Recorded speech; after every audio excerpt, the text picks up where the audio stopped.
అమరావతి ఆంధ్రప్రదేశ్ రాష్ట్ర రాజధాని.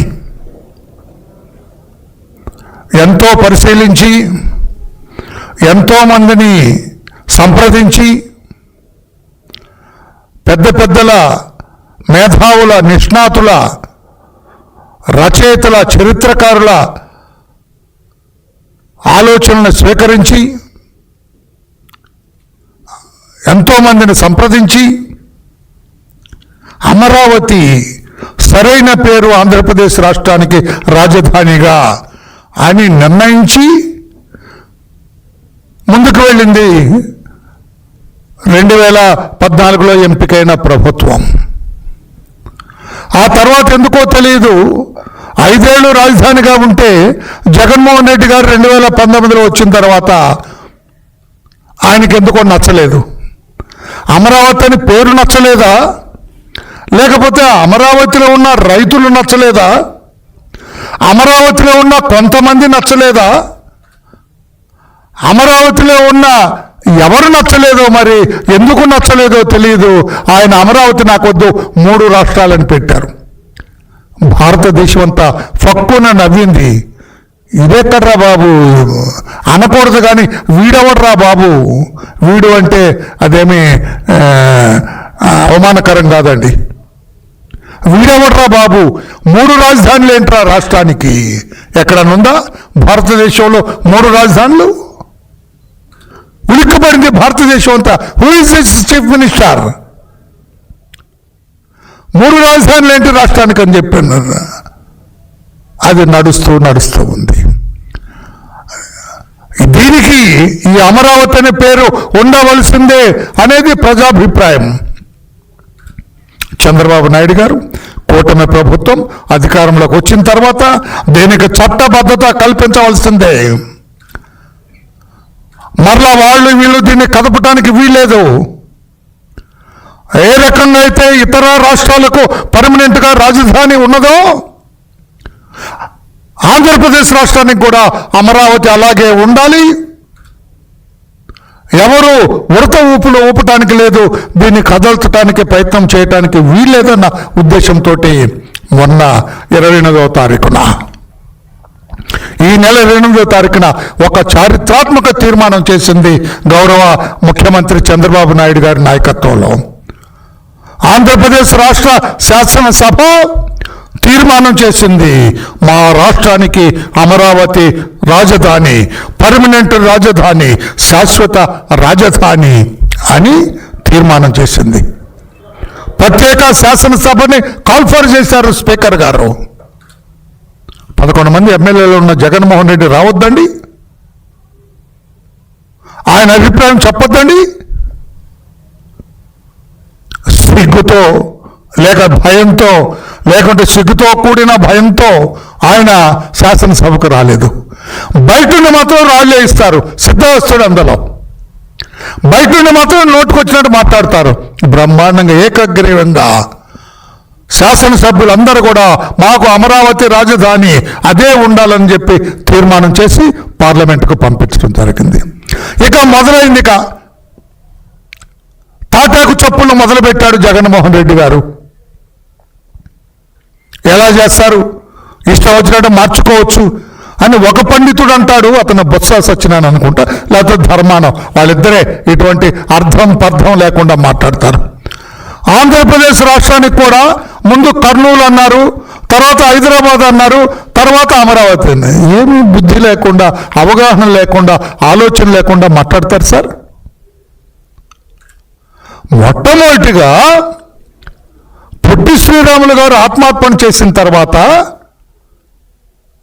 రాష్ట్రం ఏర్పాటైన తర్వాత, ప్రకాశం పంతులు గారు ముఖ్యమంత్రి అయిన తర్వాత రాజధాని ఏర్పాటైంది. తర్వాత భాషా ప్రయుక్త రాష్ట్రాలు ఏర్పాటైన తర్వాత హైదరాబాదు రాజధానిగా మారింది. తర్వాత రాష్ట్రం విభజింపబడిన తర్వాత అమరావతిని ఆంధ్రప్రదేశ్ రాష్ట్రానికి రాజధాని అయింది. దీనికి ఏదేదో మీ నోటుకొచ్చినట్టుగా మాట్లాడతారు, మీ ఇష్టం విపరీతార్థాలు, పెడార్థాలు తీస్తారు. కాబట్టి ఏపీ రీఆర్గనైజేషన్ యాక్ట్లో చాలా స్పష్టంగా ఉంది. There shall be a capital for the state అన్నారు. What does it mean? ఒక రాజధాని ఉండాలి. రాజధాని ఎక్కడ ఉండాలి అనే దాని మీద కూడా కమిటీ వేయటం జరిగింది కేంద్రం. Justice Srikrishna commission. ఆ కమిషన్ వాళ్ళందరూ నిర్ధారించి ఇక్కడ ఉండాలని వాళ్ళు రిపోర్ట్ ఇచ్చిన తర్వాత ఆ రిపోర్ట్ ప్రకారమే అమరావతి రాజధాని ఏర్పాటు చేయడం. ఆ రోజు మీరు కూడా ఉన్నారు కదా జగన్మోహన్ రెడ్డి గారు, మీరు కూడా ఓకే అన్నారు కదా జగన్మోహన్ రెడ్డి గారు. 30,000 ఎకరాల పైన ఉండవలసిందే అన్నారుగా జగన్మోహన్ రెడ్డి గారు అమరావతి రాజధానికి. ఇప్పుడు ఎందుకు మాట మారుస్తున్నారు? మీ ఇష్టం వచ్చినట్టుగా ఎందుకు తప్పుడు మాటలు మాట్లాడుతున్నారు జగన్మోహన్ రెడ్డి గారు? మీకు ఎందుకు అమరావతి పేరు ఎందుకు నచ్చలేదు మీకు అంటున్నా నేను. అమరావతి నచ్చలేదా? అమరావతిలో ఉన్న రైతులు నచ్చలేదా?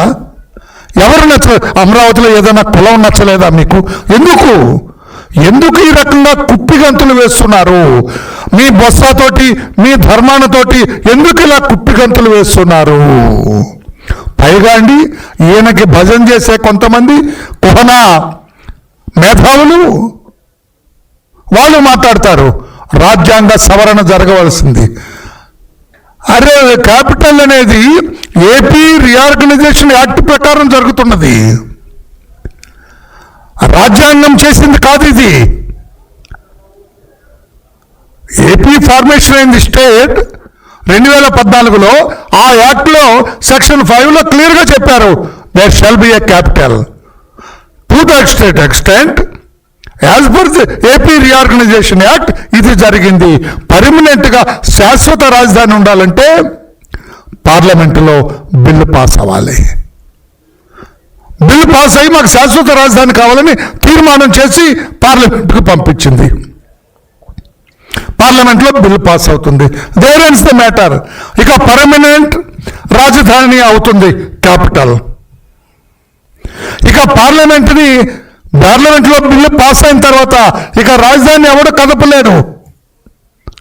అది జగన్మోహన్ రెడ్డి గారు కావచ్చు, బొత్స సత్యనారాయణ కావచ్చు, ధర్మాన ప్రసాదరావు కావచ్చు, లేకపోతే వాళ్ళ పార్టీ నాయకులందరూ కావచ్చు, లేకపోతే జగన్కి భజన చేసే కొంతమంది కుహనా న్యాయ కోవిదులు కావచ్చు, వాళ్ళెవరు కదపడానికి లేదు.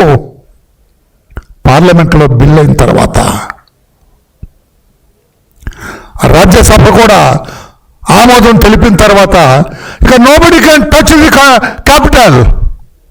రాజధాని ఎవరు టచ్ చేయటానికి లేదు. ఎందుకు అనవసరంగా ప్రజలు పక్కదారి పట్టిస్తున్నారు జగన్మోహన్ రెడ్డి గారు? మీరేదో అక్కడ విశ్రాంతి తీసుకుంటున్నారు, బెంగళూరు నగరంలో విశ్రాంతి తీసుకోండి, మీ నోటికి కూడా కొంచెం విశ్రాంతి ఇవ్వండి, మీ తప్పుడు ఆలోచనలకు కూడా విశ్రాంతి ఇవ్వండి. అంతేగాని మీ ఇష్టం వచ్చినట్లుగా మాట్లాడటానికి వీలు లేదని చెప్పి కూడా నేను తెలియజేస్తున్నా. ఒక ఆయన అంటే 368 ఆర్టికల్ ప్రకారం భారత రాజ్యాంగంలోని 368 ప్రకారం 368కి దీనికి సంబంధమే లేదు. 368 ఎప్పుడు వస్తుంది? ఎగ్జిస్టింగ్ క్యాపిటల్ని మార్చాలంటే అమెండ్ చేయాలా? ఇక్కడ క్యాపిటలే ఇక్కడ అవ్వలేదు. What is the capital?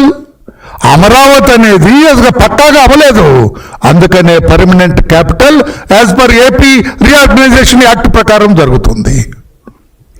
Article 368 doesn't apply here. మీకు మిడిమిడి జ్ఞానంతో రాష్ట్ర ప్రజల్ని ఎందుకు తప్పుదారి పట్టిస్తున్నారని అడుగుతున్నా. జగన్మోహన్ రెడ్డి ఎన్ని పొర్లు దండాలు పెట్టినా, తలక్రిందులుగా తపస్సు చేసిన బొత్స సత్యనారాయణ ఆయనకున్న నోరేసుకొని భయంకరంగా గట్టిగా మాట్లాడుతూ ఏదో దిక్కులు పిక్కటిల్లేలా మాట్లాడినా, ధర్మాన ప్రసాదరావు ముసిముసి నవ్వులు నవ్వుకుంటూ ఎంత మాట్లాడినా రాజధాని అమరావతిని ఆపలేరు. అది మీకు శక్తికి కూడని పని అని చెప్పి కూడా వీళ్ళకి నేను తెలియజేస్తున్నా. అమరావతి ఆంధ్రప్రదేశ్ రాజధాని. ఆనాడు దేవతల రాజధాని, ఈనాడు ఆంధ్రప్రదేశ్ ప్రజల రాజధాని, ప్రజా రాజధాని. ఈ రాజధానిని మీరు ఎట్టి పరిస్థితుల్లో కదలచలేరని చెప్పి కూడా నేను తెలియజేస్తున్నా. అనవసరంగా జగన్ తాబేదారులు కానీ, జగన్ భజన పనులు కానీ ఇంకా ఈ అమరావతి జోలి రావద్దని చెప్పి కూడా మీకు తెలియజేస్తున్నా. వన్స్ రేపే పార్లమెంట్లో బిల్ అవుతుంది. రేపు రేపు పార్లమెంట్లో బిల్ అయిన తర్వాత nobody can touch Amaravati capital. మీరు దాన్ని అటు ఇటు ఊపటానికి ప్రయత్నం చేయటానికి లేదు. ఆయన ఎవరో ఏదో మాట్లాడుతున్నాడు, రేపు నా అధికారంలో ఏమో నువ్వు అధికారంలోకి వచ్చేది లేదు, చచ్చేది లేదు, దాన్ని మార్చేది లేదు. అది కూడా గుర్తుపెట్టుకోమని చెప్పి కూడా పెద్ద మనిషికి నేను తెలియజేస్తూ, ఇటువంటి తప్పుడు మాటలు మాట్లాడటం సరైనది కాదు అని చెప్పి కూడా నేను తెలియజేస్తూ, అసలు మీద ఒక రాజకీయ పార్టీ అని ఒక రాజకీయ ఆలోచన ఉందా మీకు? వైఎస్ఆర్ కాంగ్రెస్ పార్టీ మాయ మాటలు చెప్పి, అబద్ధ మాటలు చెప్పి, అసాధ్యపు వాగ్దానాలు చేసి అధికారంలోకి వచ్చింది తప్పితే ఒక రాజకీయ పార్టీ లాగా ఒక ఐడియాలజీని ప్రజల్లోకి జొప్పించి అధికారంలోకి వచ్చిన పార్టీ మీద కాదు అని చెప్పి కూడా నేను తెలియజేస్తున్నా. అందుకే మీ ఇష్టం వచ్చినట్టుగా మాట్లాడతాను. నేను అడుగుతున్నా మిస్టర్ జగన్, మీరు అమరావతి మీద మీ పార్టీ విధానం ఏంటి? అసలు ఇంతవరకు రాష్ట్రపతులకు చెప్పారా? మీ పార్టీ విధానం ఏంటి? Did you disclose that? రాష్ట్రపతులకు తెలియజేశారా మీరు? ఒక రాజకీయ అవగాహన లేని మీరు ఈ రకంగా రాజధాని గురించి అవాకులు చవాకులు పేలే అవకాశం ఉందా అని చెప్పి మీకు అడుగుతున్నా.